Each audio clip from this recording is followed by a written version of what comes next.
very final workshop was where all the studio heads were. We found out if we, got the thumbs up or thumbs down. Spoiler alert, we got the thumbs up. But at that final workshop, that was where the song "This Is Me" was sung for the very first time. And it was only sung then for the first time because it had only just been written by Justin and Benj, who in fact wrote it.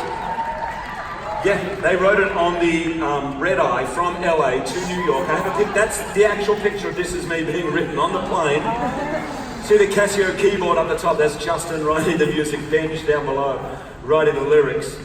And who knew? The 40,000 feet in the air, they were creating an anthem that would somehow speak to all of us.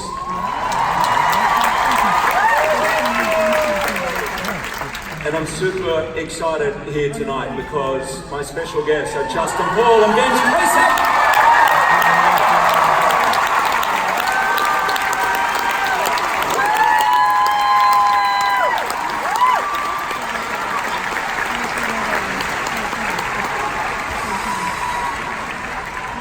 It's crazy, right?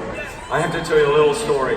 One of the hurdles along the way, our director, Michael Gracie, let me be clear, that movie would not have happened without Michael Gracie. He was the real barn of that movie, let me tell you. So he got called in to the studio, like he had to fly in from New York, and the studio exec seemed a little bit angry, and he said, "I need you to come here, we're going to play all the music and I've got to talk to you." So he came in, he went into the room, and by this point there was about 6 songs, of which these guys had written most of them. I mean, by the end they'd written all the songs, right? But at this point, they'd written about half of them, and the mandate from the studio was we must have names. We need names to write the music, like Jay-Z, whatever it is, we need names to be able to market. So, we're writing contemporary music, we figured, that's okay, let's get Pharrell or whoever to write the music. So these guys have been writing, and the studio exec pulls Michael up and he says, listen, I love this song, "A Million Dreams. Who the hell is Justin and Benj?" And Michael Gracie goes, "Oh, they're huge on Broadway, they're massive, they're really huge." I'm talking 8 years ago now, right? And he goes, "Really? What have they done?" He goes, "Well, they just won a Tony Award."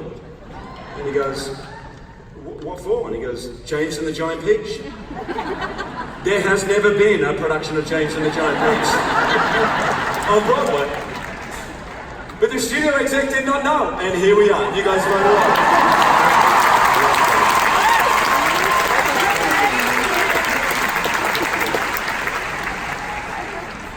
It's ridiculous. They look 23 and we started this thing 9 years ago. Right? There must be a child labor law that we violated. Yeah. So anyway, back to that workshop. So at that workshop, the song "This Is Me" was sung by Keala Settle. Keala had been in every single workshop from the beginning, and in our minds, she just had to be part of the movie. There was no way we were going to do it without her, but usually what happens is you have a bunch of people in the workshops, and then, just insert movie star as you go to shooting. So whatever role she was going to play, we just knew she had to be there. So on that day, unbeknownst to Keala, 3 major actresses were all campaigning to play the part of the bearded lady. But by the end of that song, when she had sung it, there was not a dry eye in the room. The head of the studio just leapt up, literally ran across the stage, hugged Keala, and said, "You just booked your first major motion picture."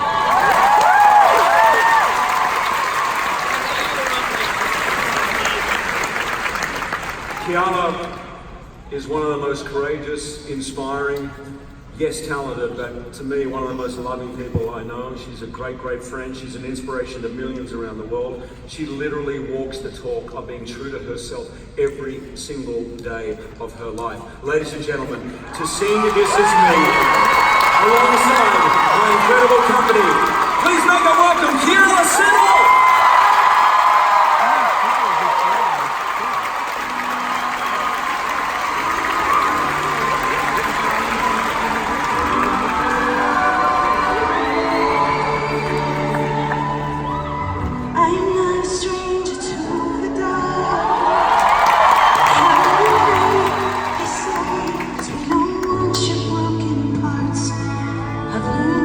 Ashamed of all my scars.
Madison.